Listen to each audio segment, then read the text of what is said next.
Well, welcome back to our discussion that we've been having about the nature of the church in relation to COVID lockdowns. I'm Ian Clary. I teach at Colorado Christian University. And again, I'm joined with Brad Littlejohn, president of the Davenant Institute and fellow at the Edmund Burke Foundation. We're having very fruitful discussions, I think, that'll be of great help to pastors, church leaders, and to lay Christians. So we left off in our conversation last talking about the permissibility of governments for certain occasions or legitimate reasons being able to suspend worship for a time. And so we kind of want to push on with that a little bit more. And I wanted to ask you then, how do we kind of like figure out who has that authority ultimately? Does the civil magistrate, is it church leaders that decide that? How does that work? Yeah, well, I think this is one of the areas where, going back to the first video, some of the categories that the Protestant reformers give us can be really helpful in clarifying the situation. Because the way that I think I mentioned the reformers' distinction between the two kingdoms, and that's often used, people when they hear that, they often translate into, okay, the two kingdoms, that means like separation of church and state, right? Right. But it's a lot more complicated and nuanced than that, in as much as for the reformers, it's much more about internal and external, spiritual and civil, eternal and temporal. These are adjectives that they'll use that each sort of capture elements of it. And with the recognition, the key recognition is that when we talk about the church, usually when we're talking about the visible church, an institutional church, a fellowship of believers or a denomination, or sometimes we talk about the church in America, all of the churches in a country. When we speak in that way, we're really talking about something that is itself occupies, or at least very least straddles, the temporal kingdom, as they would call it, or the civil kingdom, which is to say that a great deal of the decisions that, if we just talk in terms about think about a local church, many of the decisions that a local church has to make are not themselves decisions about spiritual things. They're not questions of doctrine. They're questions of practice, and many of them are questions of practice on which Scripture is silent or offers just very general principles. I mean, churches have to set budgets, and of course, a church should set a budget in a way that's with integrity and prudence and various biblical virtues. But the setting of a budget, primarily, you want somebody who understands finances, understands accounting, who maybe knows, which is the best bank to deposit the church funds in, what's the best way to invest it, et cetera. They are making decisions in a temporal kingdom mode, right? About the external affairs of the church. And so that's obvious when we think of something like budgets. When we think about something like,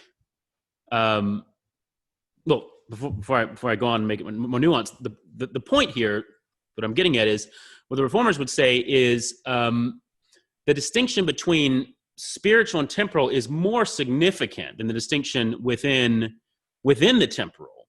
Okay, within the temporal space, we have divisions of labor between different types of authorities. And so you might have church leaders and civil leaders, but in as much as the church leaders are overseeing the temporal aspects of the church, that is a job that is in some measure shared with the civil authorities, if that makes sense, right? So this is now, and that's clear again if we think about something like a church budget, right? A church treasurer can be prosecuted for embezzling.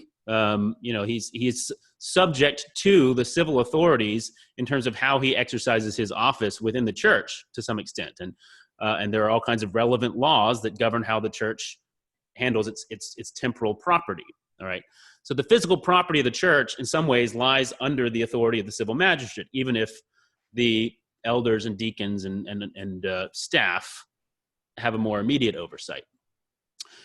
Now, where I'm getting at is that when we move to questions like where and when and how should the church worship, well, the act of worship itself is something that can be viewed from either this temporal or eternal, this outward or this spiritual perspective.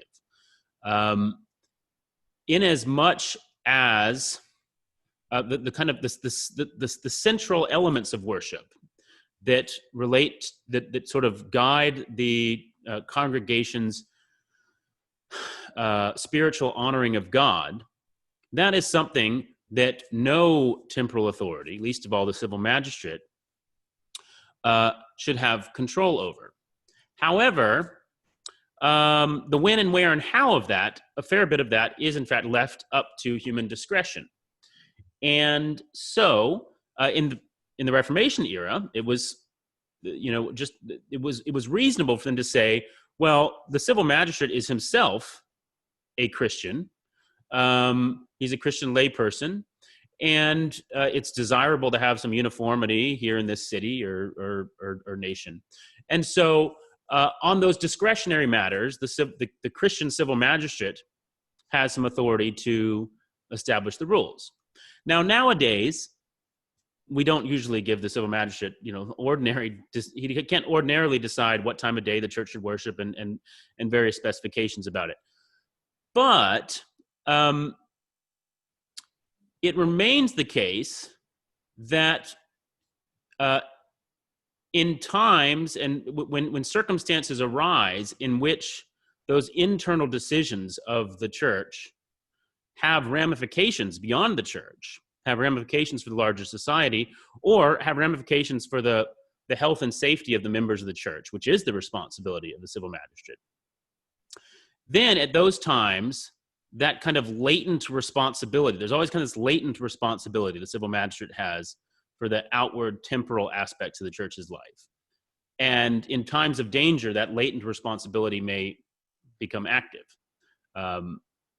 So, a classic example would be, churches are required to abide by fire safety standards, right? And if you think about, the Notre Dame Cathedral burning down, well, there was obviously the fire brigade could have kept worshipers out of the building while the fire was going, but slightly less obviously, but still clearly, the fire chief could have said, look, this building may look like it's safe to you now. It may look like the fire's out, but we can tell you this building is unsafe. You cannot gather for worship there right now.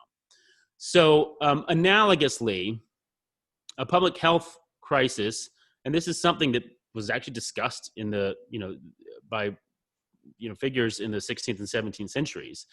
They had plagues. They knew about contagious diseases. And the idea that you might need to suppress worship services for a time to prevent the spread of plague was acknowledged as a legitimate duty of the civil magistrate. So I think from that perspective, we can see that in principle, at least, this is something that can fall under the magistrate's authority. And this is not tampering with worship as such, right? It is only, it's restricting worship incidentally, but it's not trying to regulate worship as worship. It's simply trying to regulate worship as a physical gathering that poses certain dangers that other gatherings may. You use that earlier example of like the budget and making sure that you're following, state protocols for how you handle your finances. And sometimes we'll kind of view giving and monetary concerns as actually part of our worship. Would there be a kind of like correspondence there in terms of like, okay, the government, civil magistrate is making sure that we do our finances right, and our finances can be tied into worship? Is there a connection there, do you think, or? Yeah, I think that's a good example. Really, when we start drilling down into it, we start to realize how every aspect of worship has both of these dimensions to some extent. And this is why the reformers didn't speak of the two kingdoms in terms of just a simple church versus state. So we can think, for instance, of when we the congregational giving is an act of worship, but the material, it's giving material goods that have to be administered. They don't just, it's not like we give the offering and, perhaps in ancient Israel, you gave an offering and part of it was turned to smoke and ascended in incense before the Lord, but our offering still remains there in the offering plate, and someone has to do something with it afterward, and they have to administer it in a way that is prudent, right? And I think that's where and they use standards of earthly prudence in doing that. You don't just say, God's grace is free and unlimited, and therefore we should treat all the funds of the church as if they are free and unlimited. You still operate under conditions of scarcity and determine where to put the money. And even something like, thinking it doesn't get much more spiritual than the Eucharist, right? But of course, as the Reformers insisted, the Eucharist actually they insist this against the Roman Catholic view. Now, the bread and wine remain bread and wine. They are still elements of this world. And so, for instance, you shouldn't serve moldy bread. And the city health authority could get on, if congregants were getting sick from moldy bread or bad wine being served in communion, then the city health authority could legitimately get involved there. That is still something that has a temporal kingdom dimension that can rise to the attention of the civil magistrate, even at the sort of most spiritual heart of worship. So without puffing you up in all sorts of pride, I used to, have that view, the two kingdoms view, not good, kind of more of a worldview-y kind of approach to things. And then I read your book on the two kingdoms, and it was for this exact kind of conversation that completely oh, that's how the two kingdoms work. That makes sense now. So I recommend your book all the time, especially with people thinking about this subject. So if you, as you are listening to this and you're thinking, oh, where could I go for more? I definitely would recommend Brad's book on the two kingdoms, published with Davenant. Just to quickly follow up on this, much is made, and I'm reading a question. Much is made today of Romans 13 for good reason, obviously, in terms of role of the civil magistrate and that sort of thing, as Paul describes in the opening verses there. Romans 14 is also important, and Paul talking about what we describe as matters of indifference or adiaphora. We kind of talked a little bit about that in a previous video. These are all quite relevant, especially to life, health, unity of the church. Do you believe then, particular to this situation we're dealing with in these past 10 months, that something like wearing a mask, social distancing, are those matters of indifference in our church life? Or should that just be left to an individual's conscience? Yeah, well, I think this is one of the things that is most misunderstood, this idea of things indifferent. Because people think, oh, to say that something is a thing indifferent, or it falls on Romans 14 or whatever, means that it's supposed to be left up to the individual's conscience. That's what Christian liberty means. It means the liberty of each individual believer to decide what to do. But that's not what the Reformers thought. And indeed, if you really sit and think about it, you realize that it can't really mean that, because for instance, is which three hymns that we sing every Sunday, is that a matter of indifference? Well, yes. There are many. Let's say we got 500 hymns in the hymnal. You could pick any hymn. You could pick from any hymnal. They're better and worse hymns. There's some that are more appropriate to the sermon or whatever. But that is a legitimate matter of discretion that any number of people within the church could be tasked with making that decision. But the point is, someone is tasked with making that decision, and it's not every single believer in the church. It's not, hey, everyone opened up your hymnals and pick a hymn and let's all start singing. I'm sure there's some charismatic church somewhere where they do that. But clearly, to do life together as a church means abandoning my individual liberty to make a decision so that we have the liberty to sing together, right? And that's a very minor example of how in things indifferent, those are quite often properly regulated by someone is tasked with the authority of making a decision, and then everybody has to follow suit. And so the Reformers said things indifferent are what that means they're left up to human discretion, which could mean the discretion of the individual believer, could mean the discretion of the individual pastor or church session, could mean the discretion of the whole denominational leadership. They didn't have the denomination per se, but in that sense. Or it could mean the discretion of the civil magistrate, depending on what's sort of most appropriate given the context.